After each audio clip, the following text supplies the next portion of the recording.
Hi guys, welcome to class. It's another wonderful session of English language, and today we'll be looking at informal letter writing, and of course our focus is the West African Senior Secondary Certificate Examination. Okay, now first off, let's look at our objectives. We'll be looking at what an informal letter is, which of course you have an idea of. We'll be listing and explaining the features of informal letters, of course according to WASSCE standard, and of course we'll be giving you a nudge with respect to putting your hands to paper and writing your own informal letters. So what's an informal letter?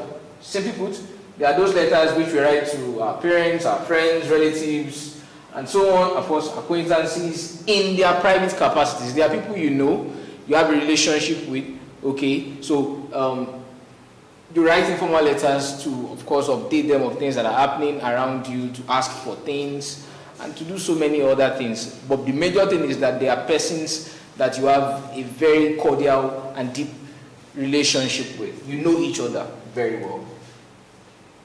So what are the features of an informal letter? Now, this is where you need to pay attention, okay? The first thing is the writer's address and the date. Many times students leave out the date. It's not just the writer's address, it's the writer's address and the date. The salutation is next, and of course the body, as well as the subscript. Now let's explore each of those features, one after the other. The writer's address and the date. Now, one major thing I always emphasize for students with respect to the writer's address and date is that you must pay attention to where to use capital letters, because a whole lot of proper nouns come up when it comes to the writer's address. Okay, equally important is you need to pay attention to how you punctuate. We have a lot to do with commas and full stops with respect to the writer's address. I'm going to come up with a sample. Let's hope that I'll be able to put that up very fast. So let's look at this.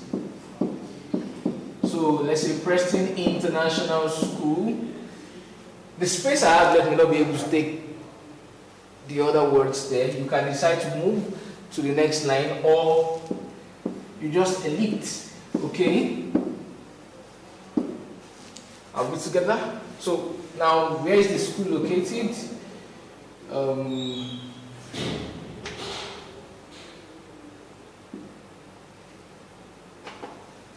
So kilometer 6, Akure Owo Road.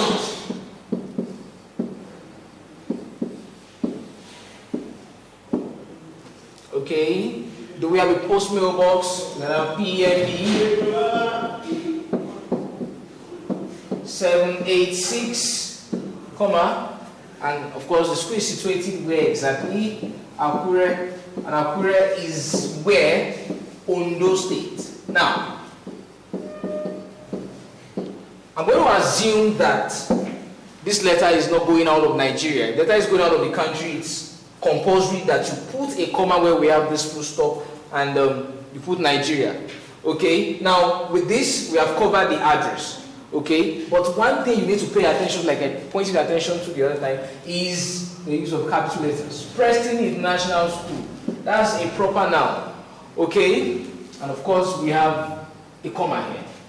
Kilometer 6, Akure Owo Road. Okay, Akure Owo, that's a compound word. Okay, and both are proper nouns. Road, still proper noun, Akure Owo Road. Then we have another comma for PNB, another comma after Akure C, Akure capital A. Ondo State, that's another proper noun, capital O, capital S, and your full stop. Then your date will follow a particular format. We don't take anything outside of this format. Okay, so let's say our date is 15th June,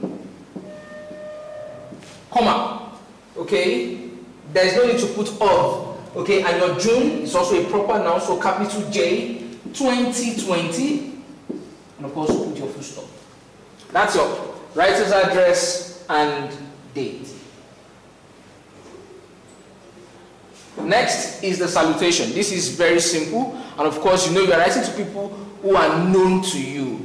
Okay, so we can have It's always like this, and of course it's in the left-hand corner of your page. Dear Dad, dear Mom, you understand? Dear Tunde, okay? And of course, if the person has a nickname, you can still put the person's nickname. Dear Jay, let's say that's the person's nickname. You put your comma afterwards too, okay? And the next one, the body. Now the body can be viewed from 3 different perspectives, okay? You always have the introductory paragraph, or the introduction. I call the second one the main body. Everything is the body of the letter, but we have the main body, and finally we have the conclusion or the concluding paragraph. Now, in your introductory paragraph, that's where you get to greet. It's an informal letter, so you can exchange pleasantries. You get to do some familiarization, okay? Depending on your question, you may even be able to say something like, maybe express your appreciation of a gift or a letter that came in from the recipient of this particular letter. And of course, it is also important for you to state the purpose of your letter. Of course, that you can trace back to your question. Then the main body is where you really, in paragraphs, you discuss the points to substantiate the issue that is the purpose of the letter. And of course, you conclude in your final paragraph. You can send regards. You can put small gist, okay? And of course, everything sums up to the fact that it's an informal letter, and it shows that there's a relationship that exists between you and the recipient of the letter. Remember, you write in paragraphs. The subscripts. This is the last part of your letter, okay? And the signature subscript for an informal letter is yours sincerely. Now, don't forget this. Yours, capital Y, your sincerely is always small letter S. Okay? And of course, you must add a comma. And then afterwards, you put just your first name. So my name is David, so I can just write David. And that is all. Okay? In some other situations, you can put something like your son, your friend, and so on and so forth. Now, for more on this topic, you can read up in your Mapina Mastering English textbook, okay, page 155 to 155. I know you will learn a lot. Thanks for coming around for this class. Remember, we'll be waiting for you in the stream section of our Google Classroom to take your comments as well as questions. And don't also forget, there is a task waiting for you, and we'll be glad to have you turn in your work and, of course, mark and grade your works appropriately. Thanks for coming around. Have a nice day.